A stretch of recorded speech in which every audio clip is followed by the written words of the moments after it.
Around 16 years ago today, I was graduating Navy SEAL training. I was pulling off what I thought was impossible. I went to a recruiter's office, weighing 300 pounds, low self-esteem, trying to figure out how am I going to find self-esteem in myself. I said if I graduate SEAL training, I may start the process of doing that. Went there, had to lose 100 pounds really fast. So my idea was to go out and run 4 miles the next day as fast as I can to start losing weight. I got to a quarter of a mile and walked home. I realized that all those insecurities, when things got hard for me, those insecurities came back. I had to do a live autopsy on myself to figure out what was causing these insecurities to constantly come back, constantly roost in my head, constantly dominate my every thought. Every time something got bad, every time something got hard, these things would always come back and haunt me. One thing important is that we all have these moments in time that either make you or break you, that can determine the rest of your life. The rest of your life can be determined by one simple decision. 19 years ago, 300 pounds, I was spraying for cockroaches. I made a decision to try to be a Navy SEAL. My whole goal was to go on this path every day after work and to run a mile to a mile and a half. This rock was about the 0.5 mark in my run. This rock was a moment that should have broken me. I got 0.5 into it. I weighed 297 pounds. I sat on this rock and I had a decision to make. I wanted to quit. I wanted to give up. There wasn't some inspirational quote. There wasn't nothing. It was me, myself, and it was freezing out here. I had to make a decision. The decision I made was to get up and keep on going. That one moment changed the rest of my life. I've been in a lot of training and I've seen a lot of great men, strong men quit. And I'd ask them, how'd they train? And they say, I swam, I ran, did all these things. The one thing they never talk about is the mental aspect of it. You put a person who's physically trained in a mentally tough situation and things happen real bad. What that means is, you put a guy in cold water and he's physically trained and he's not mentally trained about all of his insecurities in life and everything else he hasn't dealt with. He's gonna make up a lot of excuses on why he needs to quit something. And he's gonna wonder why, what happened? I trained so hard. I physically trained so hard. But that mental aspect of everything is the most important thing. So don't set your goals and everything without making sure you set your mind right and handle your insecurities. I have the 3 H's: humility, honesty, and hard work. So as far as that goes, you gotta be honest with yourself. Are you smart? Are you not smart? Are you in good shape? Are you not in good shape? Are you fat? Whatever you are that you're not happy with, it takes a lot of hard work to improve that about yourself. For me, I wasn't smart, wasn't the best athlete, so most people could study for an hour while I'm studying for 6 and 7 hours for a test. To run 100-mile races, I had to put in 120-mile weeks. Somebody was putting 70.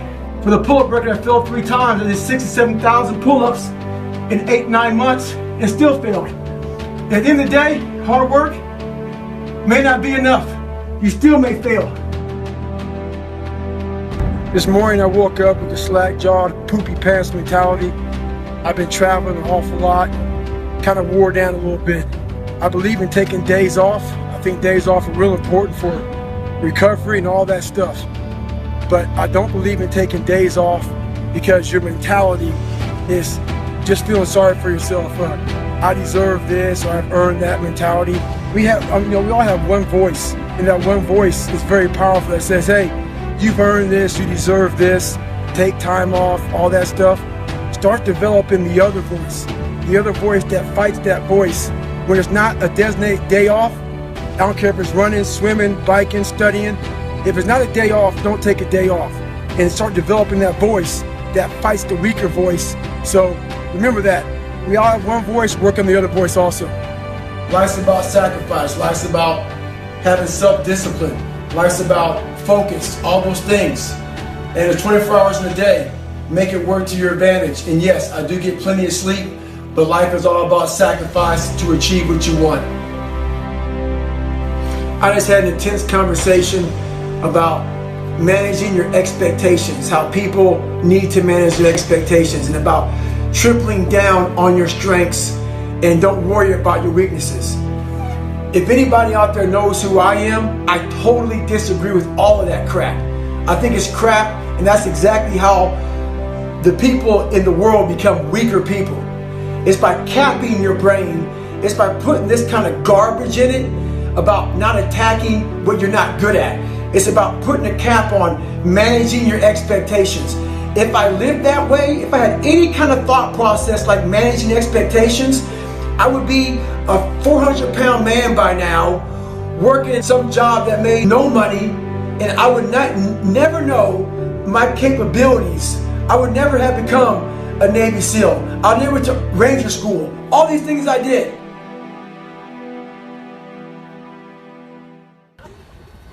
A lot of people say that nothing's impossible. Shit, I even said that nothing's impossible several times in my life. I lied. There's a lot of things that are impossible for you to do.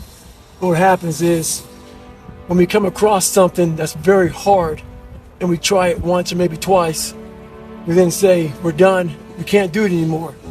Before you say something's impossible, do it and do it and do it to a level that people think that you might be fucking crazy until you say it's impossible. I'm tied up, hands and feet. I fucking hate the water. I sink like a fucking rock. But this is the one thing that almost stopped me from fulfilling my dreams. Well, I'm a big believer in doing something that sucks every single day of your life. I believe it's a key component into strengthening your mind. Every day you're trying to find more of what you're capable of. And that's the big question. What are you capable of? Stop doing the things that you do every day. Run every day. Go swim. I'm not a big tire flipper, but flipping a tile, one tire for a mile, it'll definitely build something. So I'm all about callousing the mind.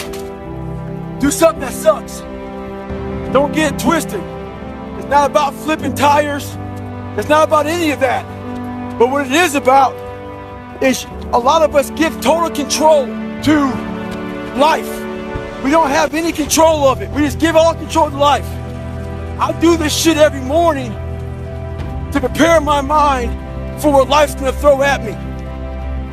A healthy body gives you a healthy mind. That's what it's about.